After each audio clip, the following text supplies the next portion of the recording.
Hey there, lovely souls, and welcome back to our podcast, Soulfully Align You, where we dive deep into the realms of inner healing, kingdom mindset, subconscious mind-body work as it relates to you manifesting the life you desire through co-partnership with the King.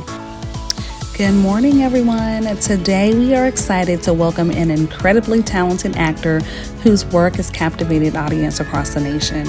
You may know him best for his standout role on the hit series The Haves and the Have-Nots, but his career extends far beyond that, with a dedication to his craft that has earned him widespread recognition. Our speaker, Gavin Houston, has navigated the entertainment industry with perseverance, resilience, and an unshakable belief. Throughout his journey, he has tackled the complexities of acting, mastering the ability to tap into deep emotions and portray a wide range of characters, all while staying grounded and focused on his personal growth and success. Today, Gavin will take us behind the scenes, sharing the ups and downs of his career and the lessons he's learned about perseverance, self-reflection, and the power of staying committed to your dreams. From his early roles to his recent projects, including the gritty cop drama On Call, produced by Dick Wolf for Amazon, Gavin's story is one of dedication and the determination to keep going even in the face of adversity. Please join me in giving a warm welcome to Gavin Houston as he shares his incredible journey with us. I've been so busy this week, so it's been... I appreciate you taking time with me through your busyness. Of course. And sorry I didn't get back to you last night. I had a class to teach from 7 to 10:30. So I was already in it and preparing, and my phone was already off my time. Yeah. So, you're going to have to tell me about the class that you've been teaching. Oh, acting classes, actually, to new actors. Yeah. So it's been great. And I've been doing an apprenticeship, like coaching. It's been great. It's been really rewarding, really fulfilling in a lot of ways. But yeah, after you do all that talking, you're teaching, you're like so hyper aware of everything, and you're just giving and you're talking, but it's really been fulfilling, because sometimes I don't realize I've been doing this for so long, I don't realize someone else could benefit from this. So it's a great way of being of service and just giving back and giving them like the cheat sheet to what's the things to come. Yes, people value that for sure. So I'm going to open us in prayer. You're okay with that? Because I just feel it's going to be so good with us just pouring into others and helping others, and just ask God to guide our conversation. So Lord, I just thank you so much for Mr. Houston, Mr. Gavin. I thank you for his heart and just the gifts that you've placed inside of him, and his willingness to be here on the Branded for His Glory podcast. And we just ask that you would guide us, that we always go into this kind of blind, we don't know what we're going to say, but we can do that because we trust you. And we know that you will give us the words to speak, and that whatever topics are supposed to come out, they'll come out because it's what's meant to be in this season. So we just thank you so much. We thank you for just your safety, your provision, your blessing on the gifting that you've placed on the inside of us. So thank you, Lord. I pray all these things in Jesus Christ's name. Amen. Amen. Yes. Okay. So I was wanting to have you on the podcast because of your creativity, because you are an actor. And I feel sometimes, maybe this might be the lack of a better word, but acting, do you see it as soft skills? You know how people have hard skills like IT, computer skills, like mechanic skills, but when you come into acting, it's more of a soft skill. It's something that requires more creativity, requires the mind, maybe requires the body and communication and interpersonal communication and rapport and all those things. I feel like for entrepreneurs who like coaches, and you're doing it too, you're an acting coach, right? So my audience is a lot of coaches and consultants and speakers and authors and all that kind of thing. But sometimes finding that like tangible value of what you bring to the table can be difficult. Do you agree with that? Or am I going crazy? Calling all female entrepreneurs and creatives. If you've been running your business for a while, but still aren't seeing the results you know are possible, It's time to break through those barriers with Called to Thrive, the Revenue Reboot. This isn't just another coaching program. This is a 6-week journey designed for women like you who are ready to take their business to the next level. You'll get expert guidance on mastering your mindset, refining your messaging, and building marketing strategies that actually work. Whether you're a coach, consultant, or creative entrepreneur, this program will help you build confidence, attract more clients, and create the business you've always been dreaming of. Are you ready to thrive in your business and live out the purpose that God has for you? Click the link in the show notes or visit bit.ly/called to thrive with Tina to learn more and secure your spot today. Again, that's bit.ly/called to thrive with Tina. No, I absolutely agree with it, because there's a level of, I think when we give something, whether it's our artistry, our creativity, we're giving it out there and putting it out there for the world for it to be judged. We're also exposing ourselves. There's a vulnerability in it. And sometimes that vulnerability is scary. And I truly feel like when we're doing that, we're truly tapping into our spirit, our soul, our inner voice, our heart, and we're opening that up. We're almost, we're opening our doors to our inner thoughts, our inner feelings, our creativity. If someone's painting a picture, it might look like this, and they might be painting from a place of pain, and you might see all the passion and the pain and all these elements to it. So I think with that, because with creativity, with art, with coaching, there really aren't any rules, and you're so giving of yourself. And so I think there's a level of vulnerability. There's also a level of surrender in there. And when you're releasing things, and I think that's part of what's scary about it, but then I also think that's part of what makes it so rewarding. Yes. Oh, you hit it right on the head. Yeah. You said it so much better than how I was trying to put it out there, but no, this is so good. One thing I love that you said was that there are no rules. Coming out of minds, yeah.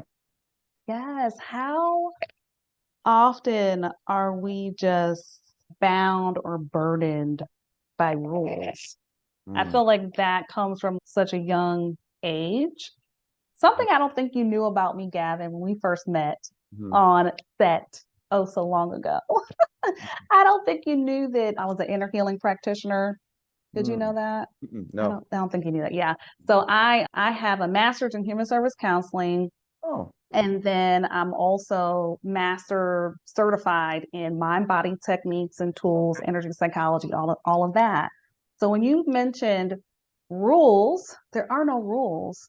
I feel like people are burdened by the rules of society, their parents, their family, and it takes a lot of reprogramming our mind to like break outside of that box.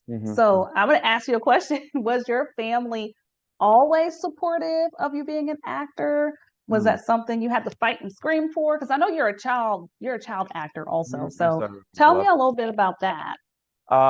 First, I want to echo and piggyback what you were saying, in the sense of the one thing I love about acting, and I so agree with everything you're saying. And it's funny that I was saying this just yesterday to a class. As an actors, we're the most honest people to me are children.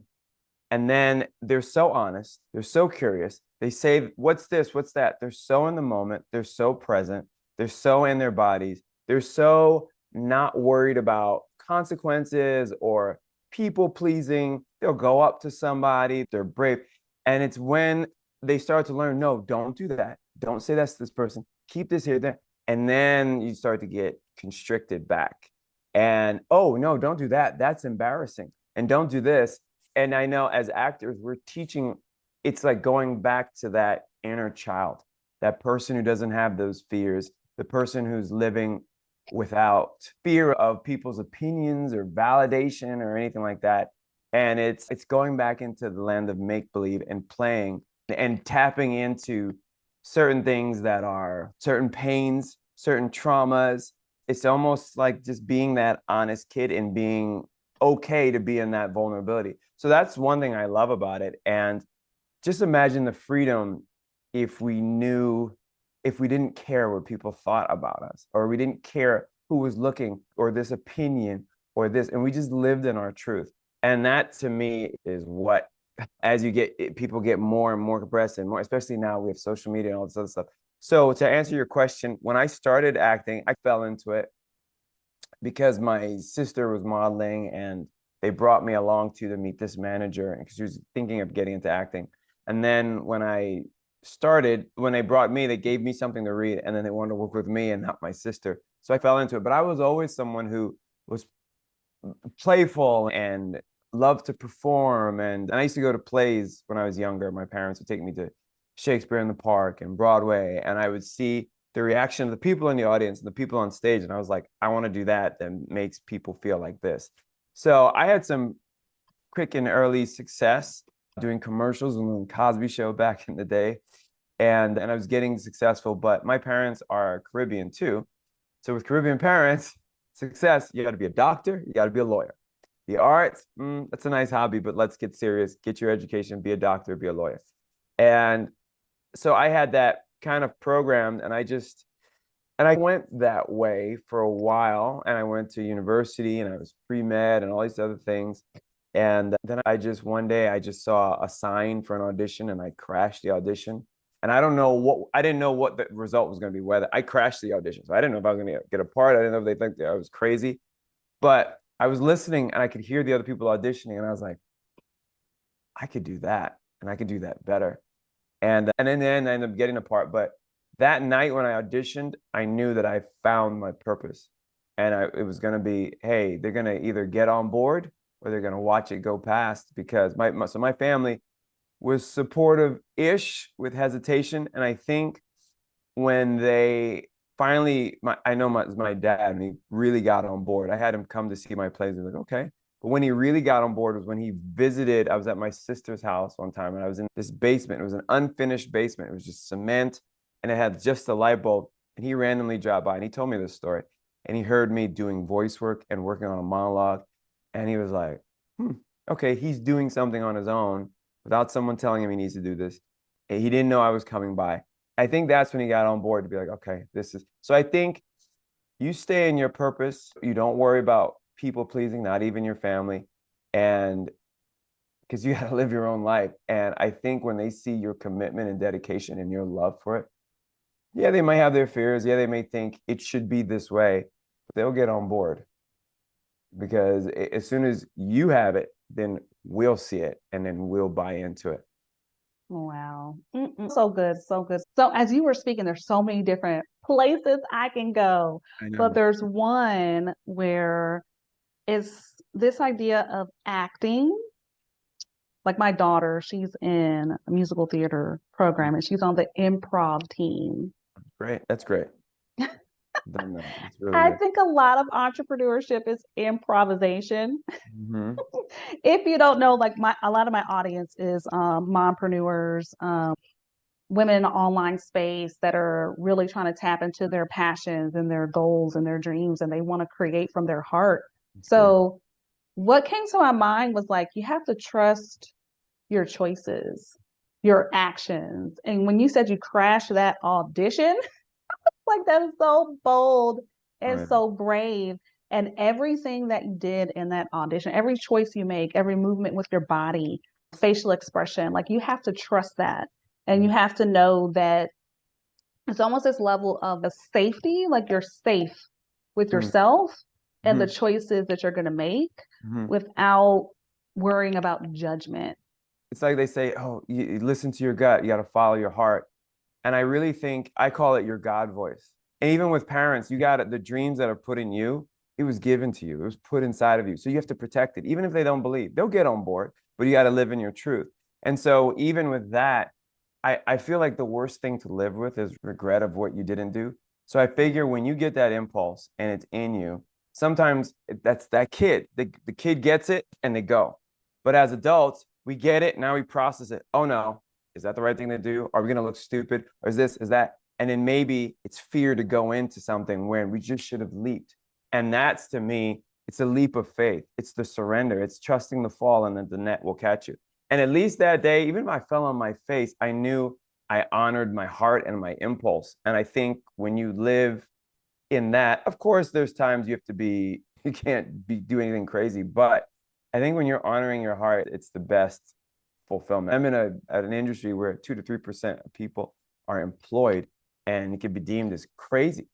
But I love it. It was put in me. I know this is my purpose, whether it's however I'm meant to give this art or this creativity that's inside of me. So I think when you live in your purpose, all that other stuff doesn't matter because you're living in your truth. And there's so many people that unfortunately don't have an opportunity to do that. No, that's the part that's so sad. Yeah. When we talk about this, like breaking the rules and breaking through certain perceptions or labels or barriers. I think this part, my family is from Barbados, so we both have that same Caribbean background. Yeah. So yeah. I feel like for a lot of first generation children, we have a little extra pressure on us because our families come and they're thinking of the sure fit thing of what's going to make you successful, what's going to be guaranteed. Safety. And security. That's safety and security. Yes. And entrepreneurship is very far from safety and security. And I see you as an entrepreneur, as an actor, right? Because you're in charge of your destiny, your career, like where you go. You may have agents, all that beautiful stuff, but you still have that final say on which direction you want to go in your career. So just that idea of breaking free from some of those limiting beliefs, those just expectations that people have on you, where it's, wait, I have this dream, I have this desire, I have this goal, I want to break free from that thing and just leap, like you said before, right? Taking that leap is so, it can be scary. It can be very scary. And here on this podcast, I want people to be brave. I want them to, a part of my work that I'll do is we'll actually, in the work, we'll be taken to a moment in your childhood where that gift and call was actually dampened or suppressed.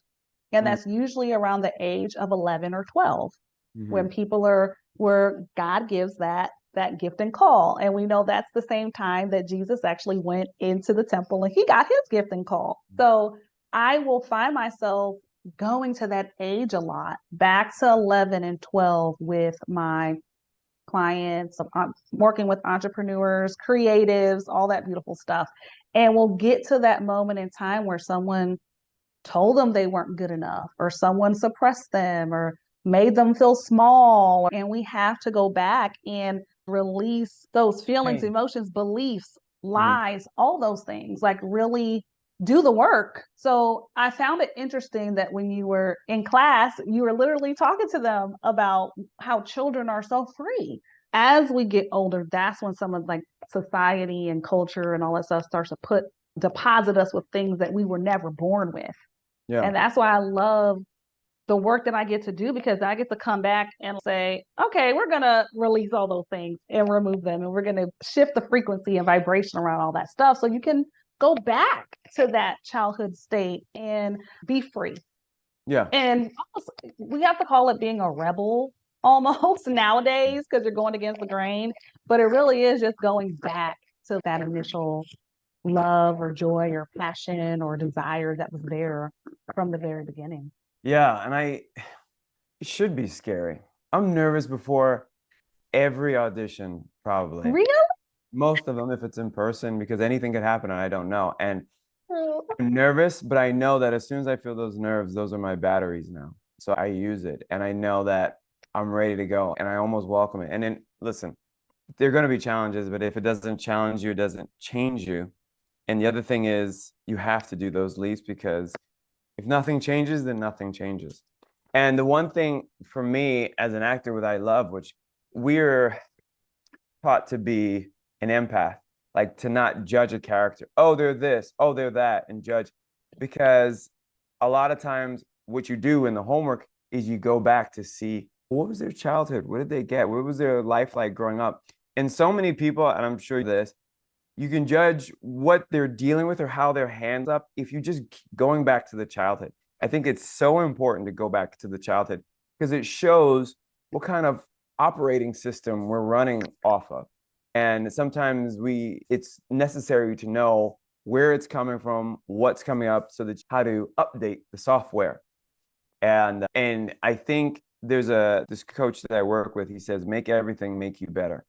And it's true. Embrace all of it. Embrace everything you got and understand that it's part of what's molded and shaped you into who you are. And I think it's the bravery is in going back to that place, going back to that child, seeing what happened. Because I know for myself, growing up with our parents, there wasn't a such thing as self-work. You just did it. And you did it because I said so. And they only knew what they know because of what they got. So you can fall back into antiquated things and you can really be the change and be the one to filter and say, wait, hold on, let me check in with this. Because our parents are our parents. They're going to be their way and they're going to have their ways and they're settled in this. But now they've also passed the baton. We have the opportunity to evolve. We have the opportunity to filter and say, this doesn't need to make the trip with me. I'm going to let go of some of this. I'm not going to teach this to my kids to push this.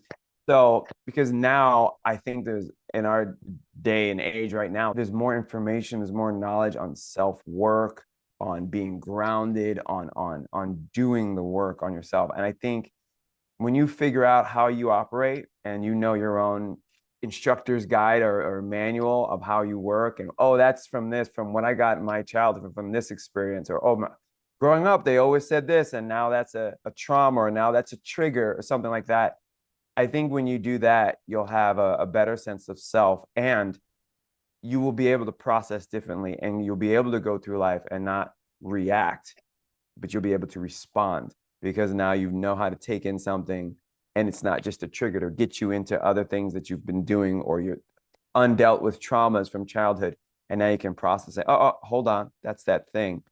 That fear is coming up to me because my parents said, you can't do this, you can't do that, you can't. So I've been walking with that. And now you have the opportunity to change that story.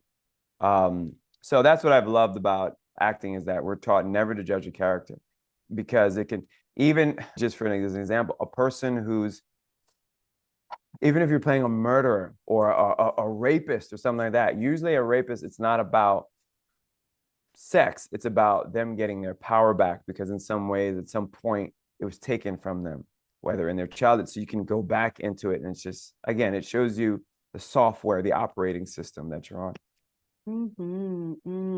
I love how all of this is just connected with I didn't know that our conversation would go this way, but I knew there was some connection between. Well, maybe you didn't know who you were talking to this morning. I love it. I knew there was some connection between this inner healing work I do, the creative entrepreneurs who listen to this podcast, and Gavin being an actor and just being a professional in that sense. So I love that we're able to have this conversation around just acting, making those choices. Something you said about reacting versus responding. Is that a thing yeah, is that a thing in acting? Do y'all talk about that? No, not really. Because Okay. they want you to be present and then just whatever impulse, just go. But I know in life, I need to respond. Yeah. And I can infuse that into acting as well, because I think what's important as an actor is the thing right before filming, I always say to myself, what do I need from this other person? And what do I need to see in their eyes?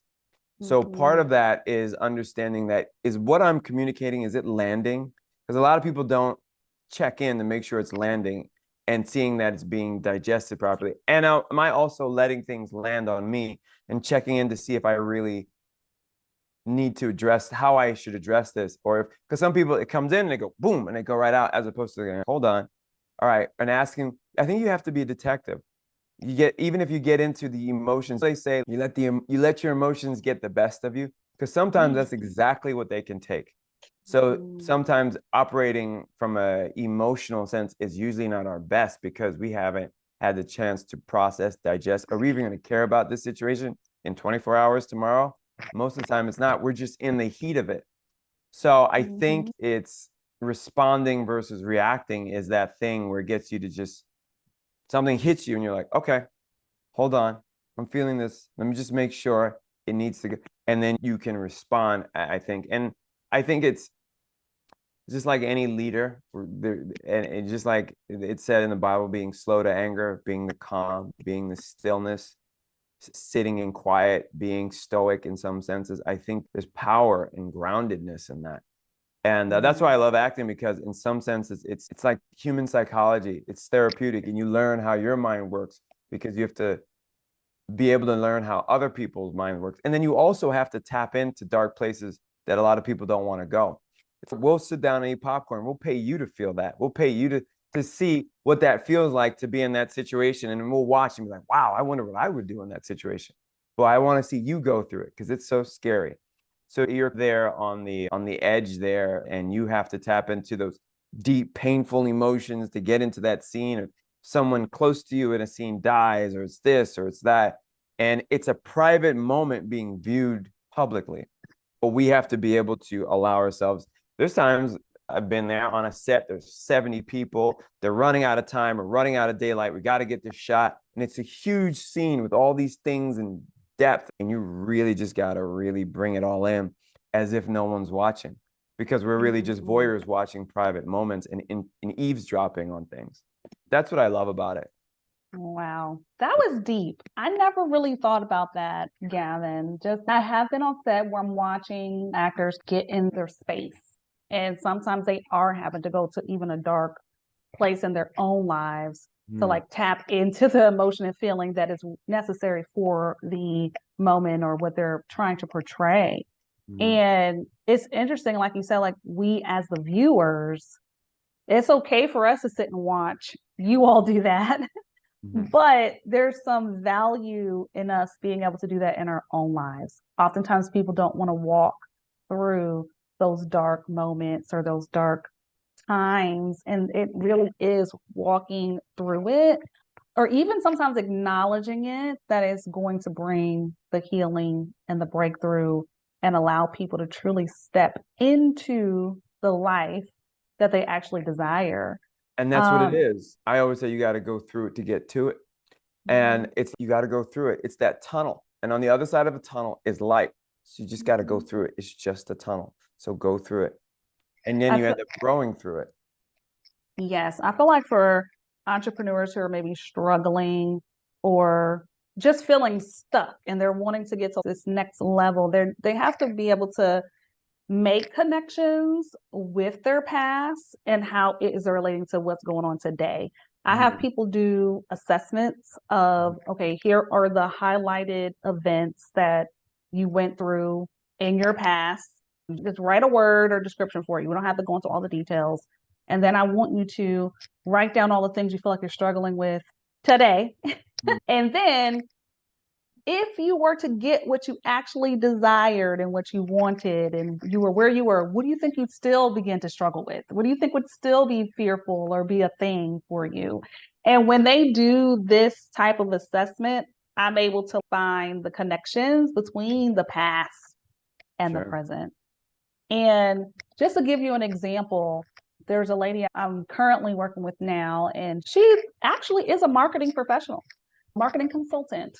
And she's starting a second business, and she is wanting to market this particular business. And she's finding a hard time marketing this other piece of her business, even though she's a marketing consultant and helps other people be successful with that.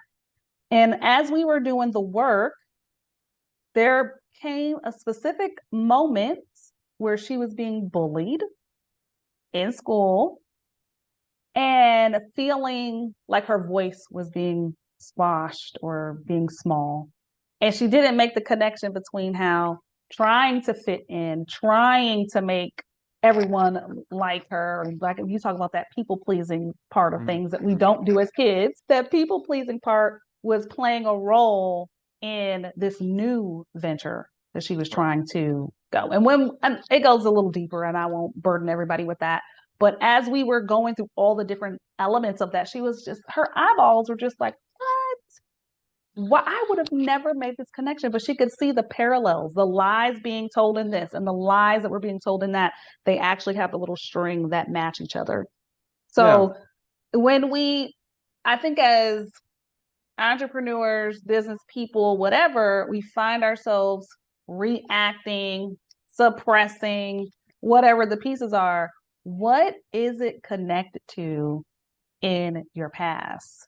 If you can do that work and then really, there's certain tools and stuff where we're doing NET and direct access or whatever to actually release the frequency of those emotions, you can actually have breakthrough from those things. And I truly think, and it was interesting, I read this in a book once, who the person you talk to the most in the span of a day? Yourself. So it's like, what do you say to yourself? What are the voices? What are the little things that are coming up? And usually people are really hard for themselves as opposed to they're making more withdrawals than deposits. I remember I had a teacher once, it was in New York, and he pulled me out into this is when I was younger. He pulled me out into the hall. And I'll never forget this in the staircase. And he said, "Do you know what confidence is?" And I was like, "Yeah, it's this and doing this and feeling it." He was like, "Yeah, that's fine." He said, "For me, confidence is knowing what you want and being okay with it. It's not just knowing what you want, but are you okay with it? Are you okay to embrace it? Do you feel worthy of it?" There's so many people who suffer from possibility failure. What if I don't get it? What if I do and I don't know what to do? Who are you okay to step into this and say, "This is who I am," and wear it as an identity? And sometimes people are striving for things, but just sometimes the thought of it makes it scary. And a lot of people suffer from possibility failure. It's failure to launch, failure to leap, stuck in chains because of the voices that we speak so much to ourselves throughout the day and all these thoughts. And it's just rewiring the software that's there and speaking to yourself and saying, so anyway. What you said about the voices, you were taking us into IFS. Have you heard of internal family systems? No. I love it because, I love what your professor said about, are you okay to want what you want? Is that even a safe thing for you? Are you, and regardless of worthy, a worthiness? Exactly. And I would have taken that a step further and asked that person, like, if we're doing the work, right, around something they're actually afraid of and they're telling me, like, I want this, but I'm not sure if it's okay. I would ask them, what's the earliest time in your life you can remember wanting something, but it didn't feel like it was okay, or you felt judgment from that? And when I tell you, it can be something so small, Gavin, from I wanted this candy bar and my parents they basically shamed me for wanting it because dinner wasn't rent because I didn't eat my dinner yet.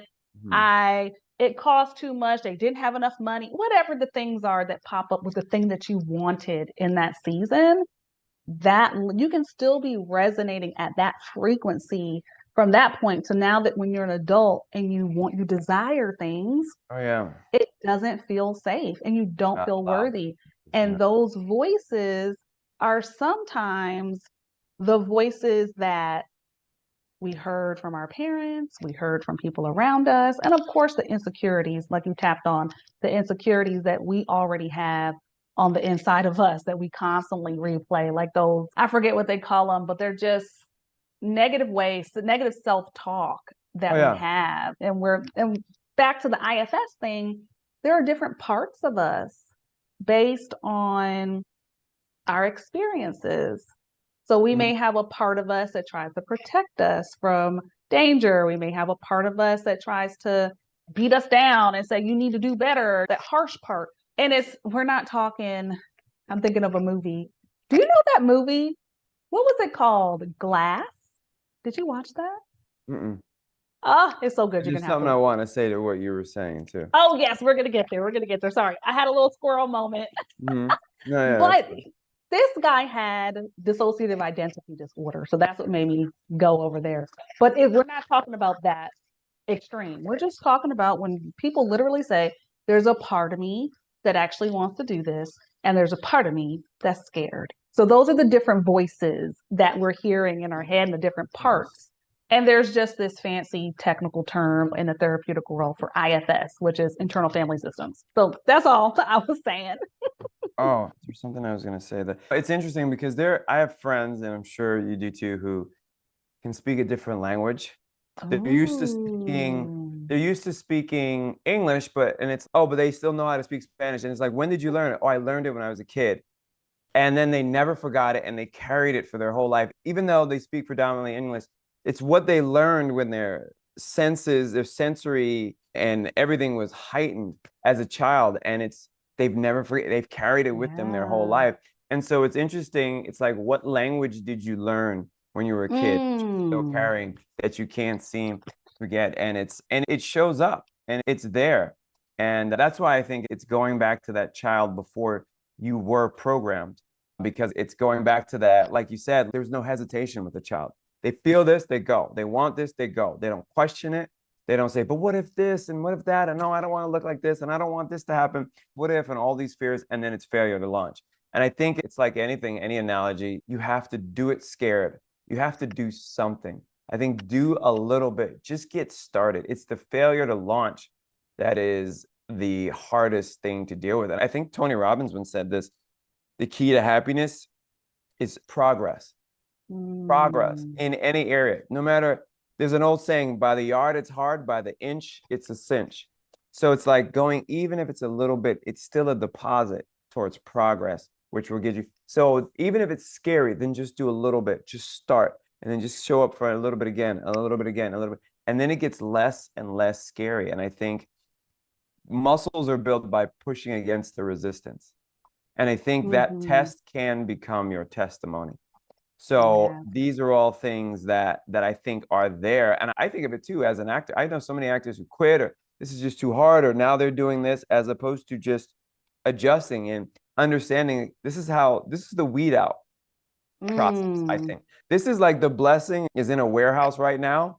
And it's not when we feel we're right for it. It's when God feels we're right for it. And it's in his timing. And so now you're going through the training, you're going through the boot camp to make sure, are you right for this? Okay, so when you are, and you still persevere, even when it looks like it's time to turn around, and you don't quit and you stay with it and you keep showing up day after day, it's like, all right, let me release this from the warehouse and send it to you, because you've become the right person to embrace the responsibility that's going to come with this new blessing. That is so good. So good. I've heard that saying before, by the yard it's hard, by the inch it's a cinch. And I think that's why we have to celebrate even the smallest wins, like even the smallest accomplishments, or the little bit of progress that we make. And so often we could overlook those things. Can I share something with you? It's funny. Yesterday, so I was on my way to teach this class, and I've been on hold for this show on NBC for a little over 2 weeks. And I'm like, and anybody who doesn't know, it's like you audition, and then you're the producer's choice. They're just going to send it to network for approval. And now you're waiting. So you got it, but you still don't have it. You're close, but it's not yours yet. And I think they send multiple options, or at least 2 options, I think, or however many. And so as I was driving to go teach this class, it was like, hey, it's not going to go our way. And that's been happening so much recently on so many things. And no one ever really knows and I used to have that thing in my mind of, it's like first place loser. No one knows who comes in second place. And I had to pull over because I was on the way to class to go teach pretty new and young actors, and still have that energy and that this and that. And sometimes it's easy to get into a job, to think about the job, especially as you get closer, and think about the money and the this and the that. Then boom, it falls through. I literally had to just pull over and just ground myself and just check in with what I was feeling and allow myself. I always think it's good to give yourself grace and feel your feelings. But I think what's so much more important is not what happens to you versus how you choose to handle it. And that's the response. And so I was like, I need to celebrate the win, the fact of being in the final part of it. Like, you're that close. Don't give up. Stay in it. You're that close. And I really had to champion myself a little bit and start talking to myself as opposed to myself talking to me. And does that make sense? And put something on all those things that come up. See, you're not worthy. See, you're not good. Somebody was better than you. They got it and not you. And now to this, and you're never going to get this. And those are those self-doubt and those voices that come up. I think you really have to talk to yourself, because you do talk to yourself, but how do you respond to it? How do you respond to it? Does those inner voices say, "Oh, you're stupid," and you just hear it and you just go and you accept it, or do you have something, a reply, a response? I think it's okay to talk to yourself because we talk to ourselves all the time. And how do you respond to what comes up? Yes. Things from childhood to things. So yeah, it's in what I do, you have to be able to embrace it and understand that it's a win, irregardless. Oh, ooh, that was so good. So good.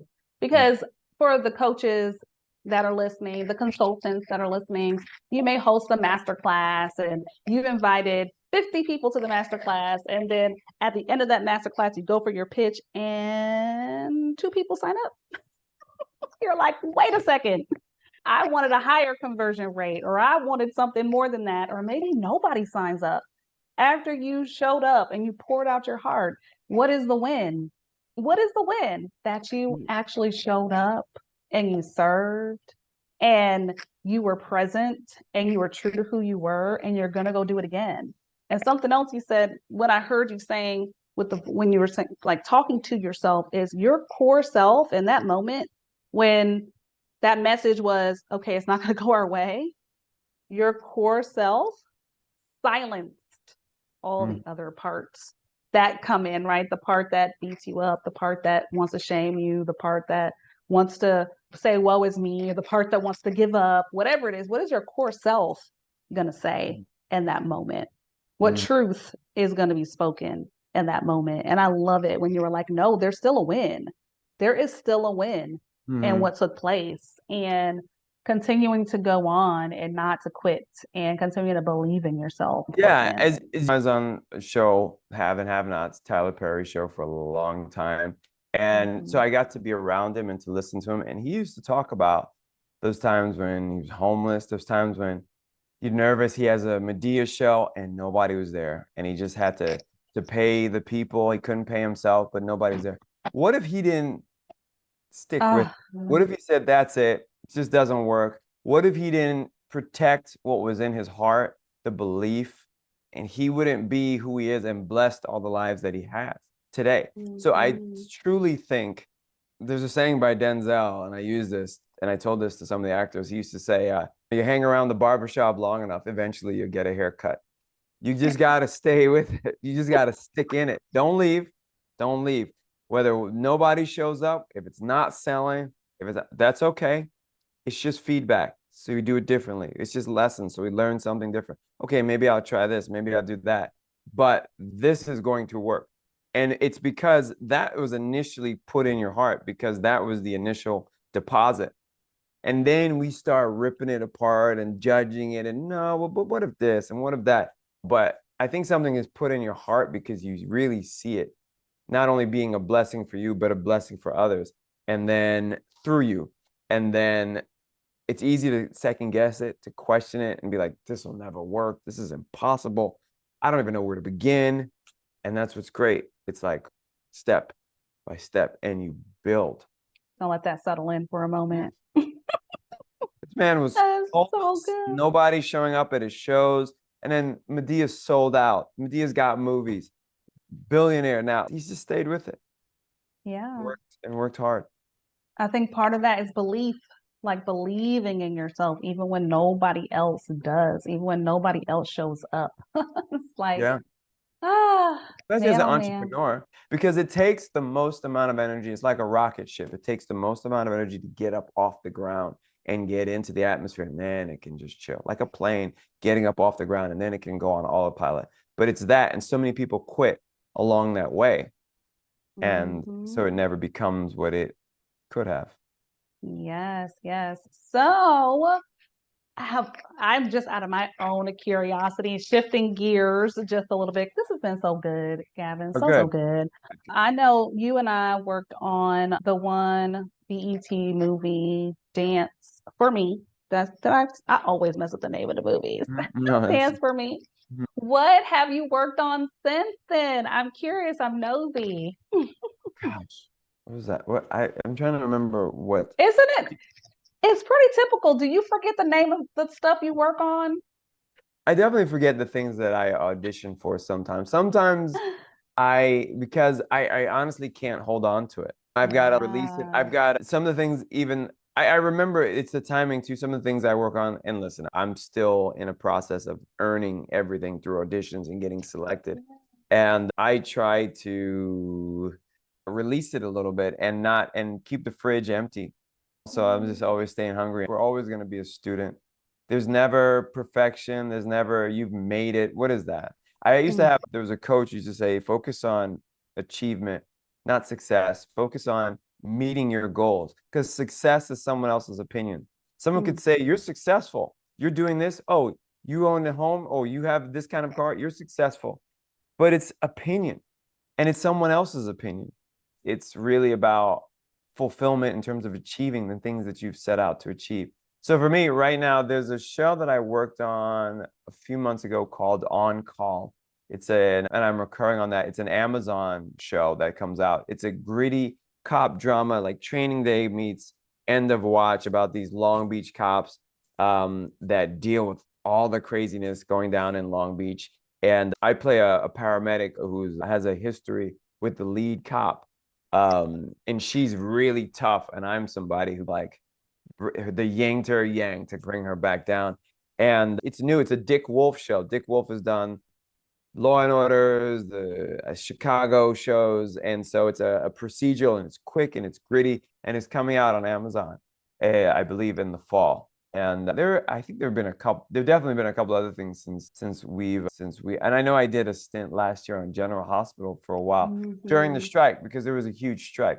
And there are about 4 shows that I was on hold for all the way at the end and then didn't get it. And then last year it happened multiple times. So it's been crazy. And it's been like, and I'm not going to say what those shows were, but they were pretty big. And there was a one big movie, but that's all a part of it. There's an old African proverb and it says, the river that's for you won't run past you. And I try to just keep that and just keep sending it. Something will hit. What's for me will hit. And then it's like, oh, where'd this person come from? And then you're like, I was the whole time. I was here the whole time. No, but I see what's coming. I see it. I see it so clearly. And that is my fuel. No matter what happens, no matter what doesn't work along the way, I know the end. I know the end of this story. And I know it because it was put here and it wasn't put here. So I'm just going. I've already been given the GPS. I just got to keep going. Yes. I love that. You're so encouraging, so motivating. I'm going to have to go back and listen to this as a consumer, like listening and taking it all in for myself because it's so good. Just that encouragement. And I honestly think that entrepreneurs, creatives, those with those soft skills, they need this type of motivation and encouragement because the regular path, go to school, get your education, get the career. It just happens and you just keep working that and it's okay. But when you want something a little bit different, it requires a different mindset. It requires that deeper inner work and inner faith, sacrifices, vulnerability, all the different pieces that you've shared with us. So I'm so excited. Thank you so much. I might want to have you back so we can talk about the strikes. Those strikes kicked my butt. Oh yeah. They really did. Hey, but we're here. We're here now. I almost forgot that it happened and we survived. We did. You know? We survived. So I think they kicked everybody's butt in terms of who's just ready to shut down 8 months, 7, 8 months and just not have any income in your choice. And everybody had to like scramble. It's very scary. People have kids, mortgages, this, that, like those things aren't stopping. So it's, gosh, when I think about it, it's so crazy. And it's just so unfortunate that had to happen for so long. And that literally changed lives. It's a war, it's a battle, but you've got to stay in it and you've got to just keep going forward, fall down, get up, keep going forward because people just, I think when it gets tough, it's like people just go like, oh, this is too much. And they're not willing to pay the cost and the sacrifice that it takes to get in to where they want to be. The toughest thing would be to live with regret. What if I had just stuck with it? What if when it got harder, I just didn't give up? Because success leaves clues. When I talk about the Tyler Perry situation, and we need to hold on to the people who've already paved the ways in different ways, or they just went through the adversity and they came out on the other side. I understand that it does work. It does work. It does work. You just got to stay in it, figure it out, take the lessons, take the hits, stay in it, get up, keep going, and stay consistent and keep showing up, and it'll be yours. Remember, your reviews give us a higher ranking in the podcast world and allows more listeners like you to find us. Did I mention we were on the top 200 podcast charts in Canada? Thank you so much to all of our listeners around the world. We look forward to growing with you.